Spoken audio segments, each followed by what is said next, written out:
Saya pernah dicium sama orang miskin yang akut miskin betul.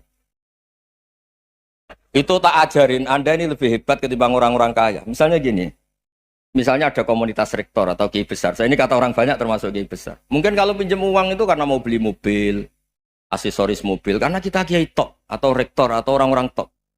Kalau sesama orang miskin itu pinjem-pinjemannya itu urusan beras, itu urusan nyawa. Keren mana? Menyelamatkan nyawa sama aksesoris mobil. Nyawa. Jadi pahala kamu pasti lebih besar itu. Itu senengnya jadi orang miskin terus keterusan sampai sekarang. Oh itu, lo coba kalau menteri sama menteri, rektor sama rektor, kira-kira pinjamannya apa Pak Arso? Kan kalau mau beli mobil atau mau umroh VIP, pokoknya yang keren-keren. Kalau orang miskin pinjam karena apa? Makan kan, beras kan. Makanya kalau yang sedang miskin monggo lah, kalau ingin teruskan. Maksud saya Islam tuh seenak itu, Islam tuh segampang itu. Sudahlah yang sedang miskin ya keren, karena sekali sosial tuh urusannya apa? Nyawa. Tapi kalau miskin semua ya Indonesia bisa tutup kan. Ya sudah yang kaya-kaya itu saya mengatakan Indonesia karena bayar pajak yang menjadikan Indonesia berjalan. Tapi ya dipakai yang benar. Nah, begitu seterusnya. Ada kiai miskin cerita ke kita. Terus enak jenengan alim, terus punya santri banyak, bisa ngajar di mana-mana. Saya bilang, hebat kamu.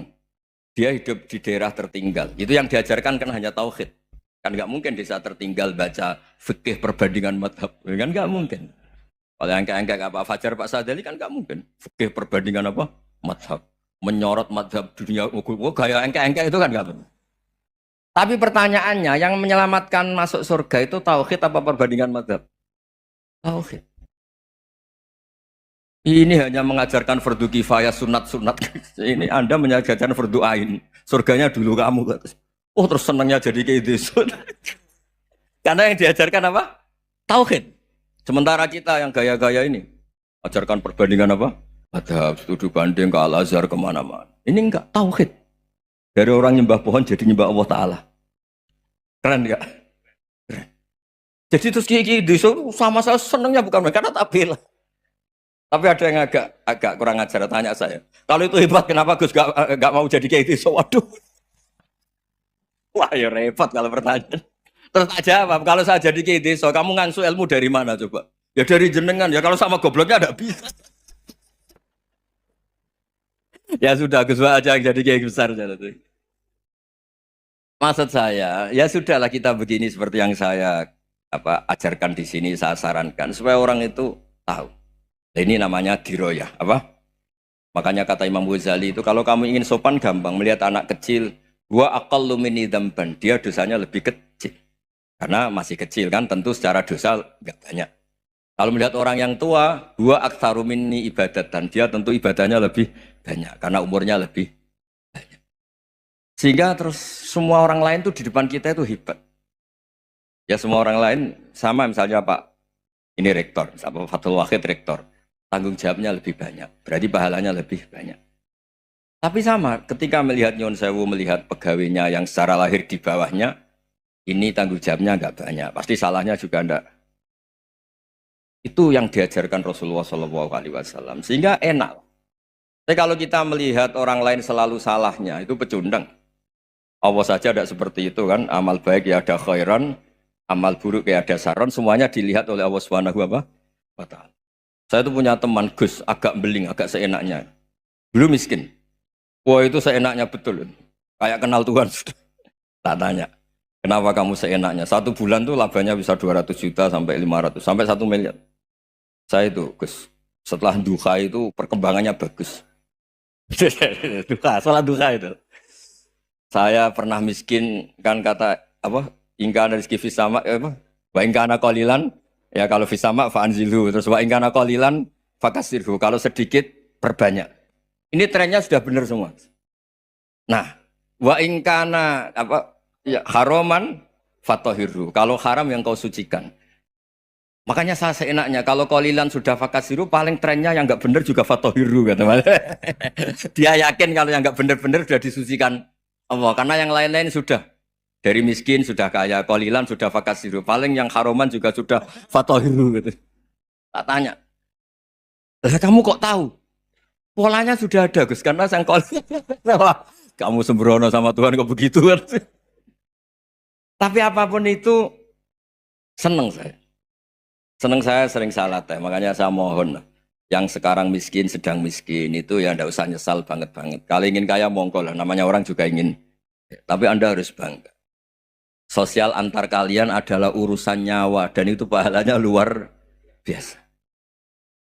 Supaya kita, nah yang kaya-kaya juga boleh GR lah karena pembayar pajak.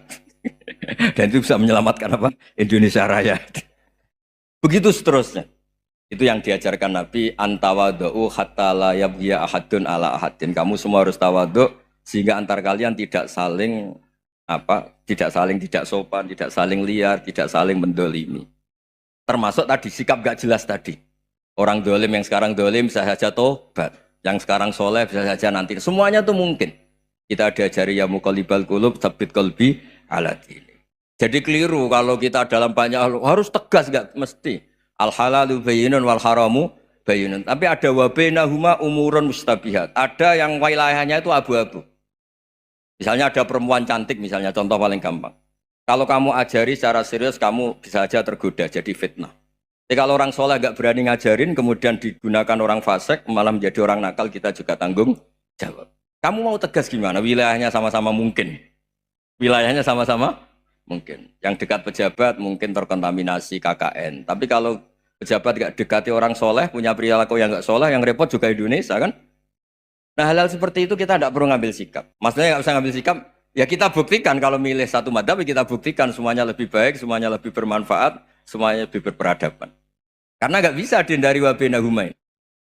Termasuk nyuwun sewu, saya mohon maaf sama mulai Pak Harso, Pak Lutfi sampai Pak Fathul Wahid. Saya ini termasuk kiai yang nggak suka dekat sama orang-orang top. Bukan karena hasud. Memang konstitusi kiai harus gitu lah, tamud dan na'inaika. Kenal orang lebih tinggi itu kan resiko. Misalnya saya kiai desa, mungkin punya keri tua sudah seneng, punya kijang tua sudah seneng. Gara-gara kenal Pak Wahid naik Kempri, waduh kok saya kalah itu. Kenal orang itu kan resiko. Mungkin dosen-dosen sini kalau kenal saya di Rembang juga resiko. Di sini gak ada cium tangan, melihat saya dosen, wah gak enak jadi dosen. Jadi memang harus dibatasin. Sekiranya mungkin orang itu, karena latamud dan apa? Ainaika ilham. Kamu jangan sering melihat orang lain yang mungkin secara lahir dapat nikmat yang lebih tinggi timbang Anda. Kalau kamu nggak bisa ngelola hati Anda bisa hasut, Anda bisa dengki. Paling tidak Anda bisa ada syukur. Saya itu sering didolani pejabat. Juga sering melihat pejabat di TV-TV.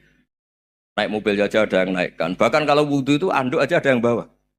Itu kalau yang nggak kuat, weh naik jadi pejabat. Ya makanya terus konstitusi kiai itu mengatur, sudahlah. Mata kamu itu kamu batasin. Jangan melihat sesuatu yang potensi ya. Potensi menjadikan Anda tidak apa? Syukur. Jadi saya mohon, ini memang konstitusi saya sebagai kiai. Jadi saya, tapi di hati saya tetap akrab. Saya doakan semua untuk UI, untuk semua orang Indonesia kita doakan. Kita ingin semuanya tambah baik, tambah. Tadi katanya mau naik kelas ya. Kalau naik kelas dari rumah saya niatkan mari mengkaji diroyah. Diroyah itu melogikakan riwayat. Jadi misalnya kita sering dengar Rasulullah SAW sering ngendikan kalian masuk surga itu bukan hanya berdasar amal, tapi berdasar anugerah Allah Subhanahu wa Ta'ala. Oke, kita sepakat amal kita, perilaku kita, ibadah kita andaikan dikompensasi dengan nikmat yang Allah berikan tentu tidak seimbang. Untuk membayar itu saja sudah lunas. Jadi Anda semua tidak berhak masuk apa? Surga. Sehingga di beberapa riwayat dijelaskan ada orang yang 500 tahun ibadah, nggak pernah maksiat. Ditanya sama Allah, kamu masuk surga karena apa? Karena ibadah saya ya Allah. Ya sudah, surga kamu 500 tahun saja, karena ibadah kamu 500 tahun. Ini cerita umur-umur orang dulu. Ya Allah katanya surga engkau ini selamanya. Ya kalau yang selamanya itu rahmatku, kalau amal kamu terbatas ya surganya sesuai amal kamu ya terbatas. Ya sudah ya Allah, berarti masuk saya surga saya ini karena fadl engkau, karena anugerah engkau. Itu namanya apa? Diroyah. Diroyah itu satu kajian analisis di mana kita percaya riwayat, tapi kemudian punya logika, punya diroyah. Ini penting supaya tauhid kita ini kuat.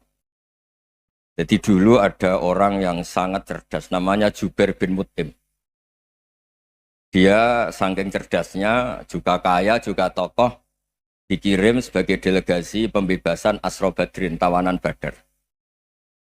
Kemudian pas datang ke Masjid Nabawi, Nabi delalah pas baca Wattur wa kitabim mastur. Sampai pada titik Nabi baca Am khuliqu min ghairi syai'in am humul khaliqun. Apakah penciptaan yang sedemikian canggih itu dimulai tanpa perwujudan, tanpa sesuatu yang real, yang maujud? Orang itu langsung bersimpuh, matur, ya Rasulullah saya Islam.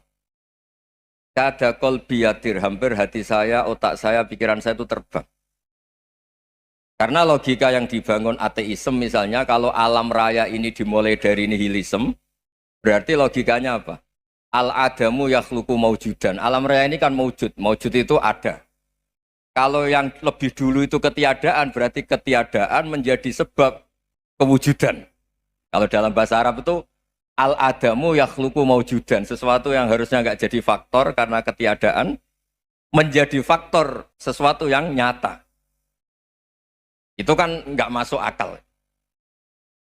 Ya, kalau alam raya ini ada al-adam sing yasbiku maujudan, berarti alam raya ini al-adamu yakhluqu maujudan, sesuatu yang tidak ada menciptakan yang ada. Dengan logika itu terus kita ngaji, diajari sama guru-guru kita, sifat dasar Allah itu maujud.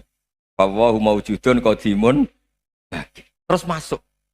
Yang harus distatuskan pertama dari Allah itu apa? Maujud, wujud. Karena dengan wujud ini layak menjadi penyebab adanya alam raya ini. Sehingga ketika kita menolak faham nihilisme atau ateisme, faham tanpa Tuhan, tanpa pencipta awal, kita punya diroyah. Bahwa tidak mungkin ketiadaan ini menjadi sebab perwujudan alam raya ini. Yaitu am khuliqu min ghairi syai'in. Masa alam raya ini diciptakan tanpa sebab yang nyata, yaitu wajibil wujud. Siapa itu? Allah Subhanahu wa ta'ala. Begitu juga menyangkut sholawat. Orang boleh beda pendapat tentang redaksi sholawat. Ada yang sholli ala Muhammad, ala Sayyidina Muhammad, Nabi Muhammad. Monggo lah masalah redaksi saja. Tapi setelah dianalisis, Nabi itu Pak Rektor, jadi Nabi setelah Nabi Isa saking dihormatinya sampai dituhankan. Juga jadi Nabi yang ada cerita masih hangat, orang Yahudi itu bunuh Nabi. Jadi yang satu mendudukkan Nabi sedemikian tinggi sampai kayak Tuhan, yang satu menjatuhkan Nabi sedemikian rendah sampai dibunuh. Kayak apa susahnya jadi Nabi Muhammad SAW. Kemudian dengan gampang Hadaddin agama ini bikin syariat yang bernama sholawat. Redaksinya monggo lah sesuai tradisi masing-masing. Allahumma sholli ala Muhammad, Allahumma sholli ala Sayyidina Muhammad, ala Nabiyina Muhammad, monggo lah. Tapi yang jelas redaksi ini kalau didiroyah dikaji, Allahumma itu Tuhan, Tuhan itu pemberi. Wa Muhammadun wa injalla qadruh abdun min ibadi. Muhammad apapun tinggi derajatnya tetap berstatus hamba. Sehingga agama ini terjaga oleh syihotus sholawat. Agama ini terjaga oleh redaksi sholawat. Yaitu Allah tetap pemberi sebagai Tuhan yang enggak tersaingi, la syarikalah. Rasulullah Muhammad wa injalla qadruh. Apapun prestasinya, bisa mi'raj, bisa apa saja, tetap seorang hamba yang butuh muhtajun ila rahmatih. Jika redaksi Allahumma sholli ala Muhammad ini mengukuhkan yang Tuhan tetap Tuhan, hamba pilihan tetap hamba pilihan. Tentu dengan redaksi ini kemudian kita mendudukkan Nabi benar-benar posisi terhormat. Yaitu orang yang paling berhak dapat askat tahiyat, mendapat penghormatan Allah paling tinggi, yaitu Rasulullah Muhammad SAW. Dan itu diulang-ulang oleh Allah. Subhanalladzi asra bi abdi. Status hamba ini diulang. Lagi-lagi ini bernama diroyah. Bernama apa? Contoh ketiga misalnya fihi ayatum bayinatum maqamu Ibrahim. Dulu orang Yahudi itu ada diskusi masif. Syaratnya Nabi itu mbah-mbahnya harus Nabi. Harus keturunan Nabi. Kemudian semua Nabi rata-rata di Palestina, di Syam. Lalu Muhammadnya asal-usulnya dari mana? Tahu-tahu orang Arab kok Nabi, padahal orang Arab itu dulu jahiliyah. Walhasil terus diceritakan bukti Muhammad ini turunan Ibrahim adalah ada jejak kaki Nabi Ibrahim di dekat apa? Ka'bah. Fihi ayatum bayyinatum maqamu Ibrahim. Kalau Nabi Ibrahim pernah di Mekah, artinya beliau pernah meninggalkan turunan yang di Mekah. Yaitu bernama Nabiuna Muhammadun sallallahu alaihi wasallam. Itu disebut fihi ayatum bayyinatum maqamu Ibrahim. Nah, itu namanya diroya. Diroya itu satu perilaku keseharian kita beragama, kemudian tahu logikanya. Yang keempat misalnya, mangkana yu'minu billahi wal yaumil akhir fal yukrim apa? Jaro. Orang yang iman karena Allah dan Rasul, maka memuliakan tetangganya. Andai kan pakai hukum sosial, tentu kalau tetangga kita baik, kita baik. Kalau kurang baik, kok kurang penggawean kan gitu. Tapi dulu itu pernah ada seorang ulama itu dibully ya, dikerjain sama anak muda tetangganya. Pak Kiai datang ke rumah saya, orang ini datang. Kemudian setelah di rumahnya, saya tidak jadi butuh sama Pak Kiai, silahkan pulang. Itu Kiainya senyum menikmati. Dan itu terulang 3 kali. Dibully seperti itu, dikerjain terulang 3 kali. Lalu tetap Kiainya tuh asik, seneng sekali. Lama-lama muda ini tanya, kenapa engkau tidak tersinggung? Padahal saya kerjain sampai 3 kali. Tak undang, terus tak suruh pulang, tak undang, tak suruh pulang. Kata Kiai tadi, yang memerintahkan baik sama tetangga itu Allah. Jadi saya nikmati ketika bisa baik sama Anda. Tidak ada urusannya dengan perilaku Anda yang menolak saya. Nah itu terus kita tahu, memang motifnya kita baik sama tangga karena iman sama Allah dan Rasul, bukan hukum kompensasi sosial.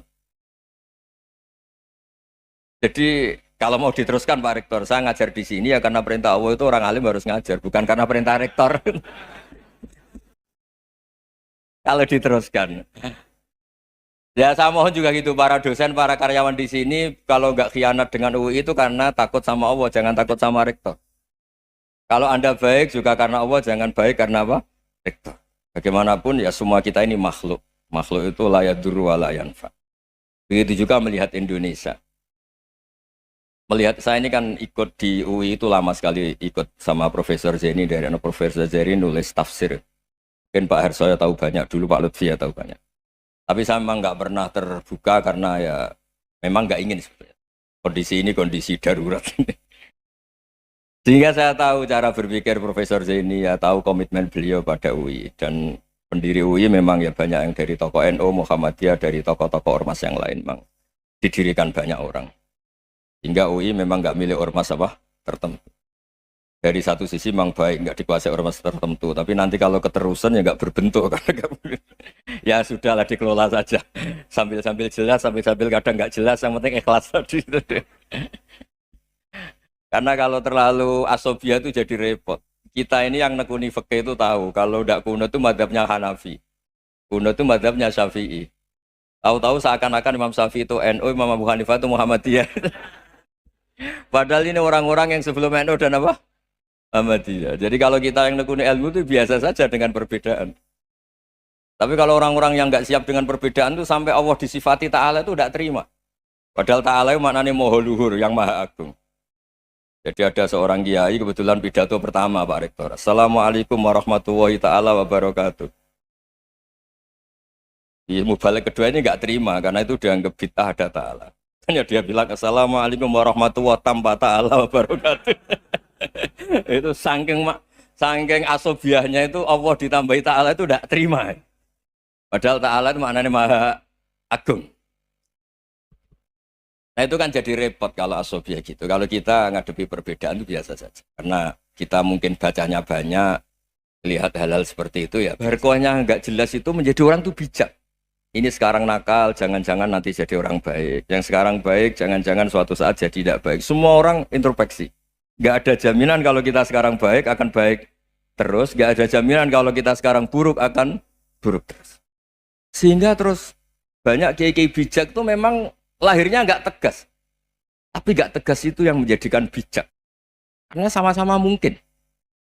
Itu yang disebut laisa laka minal amri syai'un aw yatuba alaihi wa yu'adzibum, itu tidak wilayah kamu. Ketika Allah mengomentari orang munafik juga wa yu'adzibal munafiqina insya'a aw yatub. Bisa saja ada yang disiksa, bisa saja ada yang dikasih tobat. Karena pola yang kita analisis itu semuanya menurut kita, bukan menurut kemaslahatan orang apa. Saya punya sekian contoh cerita. Orang yang sowan kiai baik-baik, mungkin bawa gula atau salam tempel, tidak tahu lah. Itu tidak mesti jadi wali. Tapi kali Joko yang kenal Sunan Bonang, itu kenalnya itu karena ingin begal. Malah jadi wali. Tapi tidak usah dicoba. Umar itu nyari Nabi itu mau dibunuh. Tapi malah tobat jadi orang baik. Jadi ini penting ngaji ya, supaya tidak tegas itu, tidak jelas itu kadang baik. Nah termasuk saya juga termasuk dia yang milih tidak jelas. Saya sering gojlok gini, Fajar Hadil ini murid-murid saya sering saya gojlok. Kalau semua sistem pendidikan kayak kampus, kayak UII, kayak UIN semuanya, itu sistem yang bagus karena tertib, jam kuliahnya jelas, mata kuliahnya jelas. Kalau di pesantren itu Pak Arso itu nggak tertib, tapi justru itu enak ketemu di jalan orang berani tanya. Nah, ini kalau mbak-mbak misalnya menstruasi, mau belajar haid nunggu semester berapa baru tahu. Itu bisa sekian tahun nggak sholat karena nunggu pelajarannya baru diterangkan. Mau haji juga gitu, nunggu mata pelajaran haji. Kalau nggak jamnya, nggak mau dosennya ngajar. Ya, kalau kiai kan enggak, ketemu di jalan tanya, dijawab. Jam berapa juga dijawab. Artinya Indonesia itu berkah, ada sistem kampus yang tertib. Ya semoga termasuk tertib gajinya. Tapi tertib gajinya itu juga sebenarnya rugi. Saya sering ada pegawai negeri Gus, tolong doain saja di PNS enak jadi. Gajinya tetap. Kata saya nggak mau kalau gaji saya tetap. Kok bisa Gus enak tiap bulan mesti dapat gaji. Kalau tetap nggak naik-naik kata saya. Kalau kiai gajinya nggak tetap, tapi di atas yang tetap kata saya. Artinya Indonesia itu berkah. Kalau semuanya pakai sistem pendidikan setertib ini, orang mau tanya haid ya nunggu pelajaran haid. Bab haji ya nunggu pelajaran haji. Tapi kalau ketemu kiai itu enggak. Ya semuanya saya pernah di pasar, Gus mau tanya apa? Anak saya sih keluar darah terus gini-gini. Padahal biasanya haid hanya 7 hari gini-gini. Ya sudah kembalikan ke biasanya rudat ilal adat. Itu enggak usah sowan ke rumah. Juga enggak registrasi dulu, enggak daftar dulu. Ya ini enggak nyindir cerita saja. Supaya ini bukti koalisi beneran. Jadi saya yang kiai enggak tertib jam, koalisi sama yang tertib jam. Jadi kalau semuanya sistem kampus, nanti pertanyaan itu enggak bisa on time, enggak bisa setiap saat. Makanya Indonesia itu berkah. Kiai-kiai yang alim yang di jalan-jalan banyak. Juga kiai yang di kampus dokter-dokter fikih banyak. Yang nekuni ilmu umum ya banyak. Macam-macam. Itu masalah itu kalau saling mengadili itu baru masalah. Misalnya kiai ngeluh, enggak enak jadi kiai, enggak punya gaji tetap. Yang dosen ngeluh, enggak dicium tangannya. Karena memang unik Indonesia itu. Kalau guru fikih kok dosen itu tetap nggak dicium tangannya. Karena pikirannya anak-anak itu wong sudah bayar disuruh nyium. Itu kayak di alam sadar tuh gitu. Kalau kiai itu kan anak-anak nggak bayar itu. Ya opanya cium tangan itu. Makanya kalau kiai-kiai tidak keramat bisa mati karena dicium tangannya doang itu bisa mati itu kiainya. Ya ini cerita. Supaya saling menghormati saling. Nah dulu itu perbedaan itu urusan sudut pandang ya, saya ulang lagi, perbedaan itu sudut. Allah yang Tuhan saja sering didebat sama nabi-nabinya karena urusan sudut pandang saya beri contoh ya. Suatu saat Khalilur Rahman Ibrahim itu saatnya meninggal sama Allah, Israel disuruh itu Ibrahim saatnya meninggal, ambil nyawanya.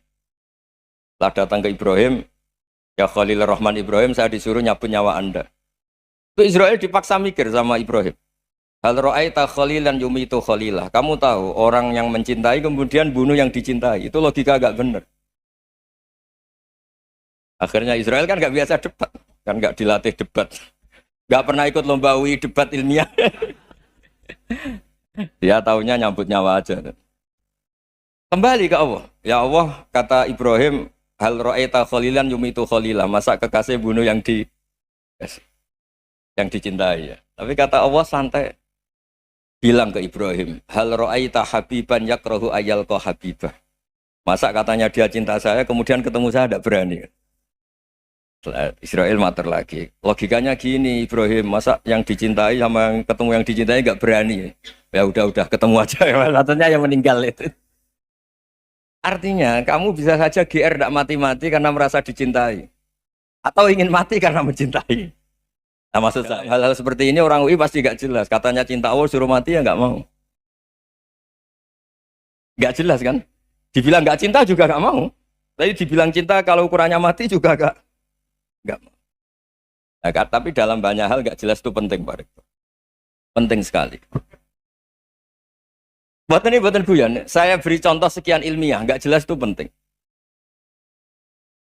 Rasulullah Shallallahu Alaihi Wasallam itu dalam banyak hal itu disuruh Allah, memang disuruh supaya ngambil sikap seperti itu. Karena Allah itu punya otoritas penuh untuk bikin orang itu baik atau tidak baik. Wahsy itu yang membunuh Sayyid Hamzah, orang paling dicintai Nabi, di antara yang dicintai Nabi. Qatalahu Wahsyun, dibunuh oleh Wahsy. Nabi secara basarnya itu nggak suka sama Wahsy. Sampai cara lahir ya ingin corong Jawa, ingin masuk nol. Tapi apa kata Allah? Laisa laka minal amri syai'un aw yatuba alaihim aw yu'adziba. Itu tidak wilayah kamu Muhammad. Malah Wahsy dikasih tobat sama Allah. Khalid bin Walid. Itu perang Uhud kalah itu karena ide brilian Khalid bin Walid. Pas itu masih panglima kafir. Yaitu pura-pura kalah, ghanimah dilepas, sahabat turun, pasukannya naik, walhasil orang Islam kalah. Khalid bin Walid akhirnya juga masuk Islam. Orang yang secara basariah Nabi itu gak siap. Kebalikannya juga ada. Sa'labah itu orang sampai tempat gelar hamamatul masjid. Ini pas ngaji mesti ingat. Salam. Dia di masjid terus. Setiap habis salam tuh lari karena istrinya nyuwun sewu masih berpakaian yang tidak pantas. Kenapa engkau terburu-buru pulang? Pakaian yang dipakai istri saya sekarang saya pakai. Ya pakaian sarung itu kayak Pak Rektor kan fleksibel. Ini khusus mau Ramadan. Tidak akan sarungan terus, gak usah khawatir. Jadi ini tadi sudah perjanjian. Saya yang kiai celananan, beliau yang rektor pakai sarung. Jadi, iya. Supaya itu barter madhab. Tapi hanya sekali ini aja, bukan. Jadi jangan diharapkan ini jadi tontonan terus-menerus. Dan ini barter madhab. Saya sama Profesor Kores juga sering gitu. Saya pakai sarung yang dihadiahi beliau, beliau pakai sarung yang dihadiahi saya. Memang itu tradisi Islam. Tahadau tahabu, kamu saling memberi hadiah maka kamu saling mencintai, bukan riswah, bukan riswah. Walhasil terus Sa'labah ini buat saya didoakan Nabi supaya saya kaya, supaya tidak sering ganti-ganti pakaian seperti ini sama istri saya. Jangan-jangan kamu miskin itu lebih baik, ngotot minta didoakan. Didoain Nabi kaya terus lama-lama ninggal sholat, ninggal jamaah. Itu Allah belum tersinggung. Yang mulai Allah tersinggung itu kan saya sering fatwa di mana-mana, sering memberi saran. Mumpung kamu miskin itu sering sedekah, karena kalau sudah kaya itu tidak bisa. Saya memberi analogi gini. Kalau saya masih santri miskin, punya uang 100.000, diminta guru saya 50 tak kasihkan, padahal itu 50%. Punya 2 kambing kurus, diminta guru saya 1 pasti tak kasihkan, padahal itu 50%. Jadi kalau punya sapi Brahman atau sapi limusin yang harganya itu 100 juta, punya 2, diminta 1 boleh enggak? Enggak boleh.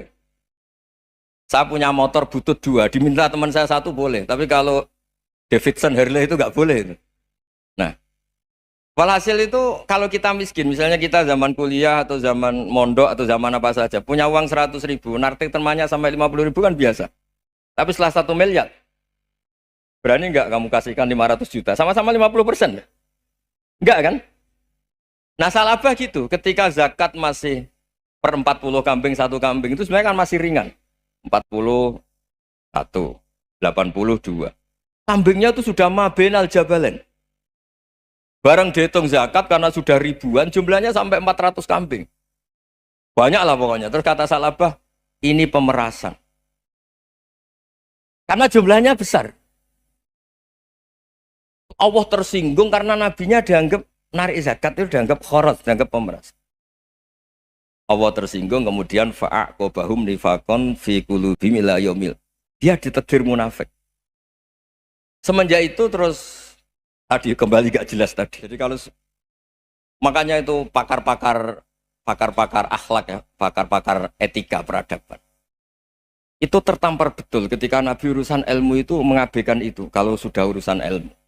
Misalnya begini, ada urusan ilmu, ada mbak-mbak cantik atau ibu-ibu cantik. Itu dalam Islam itu diajarkan jangan sopan-sopan banget.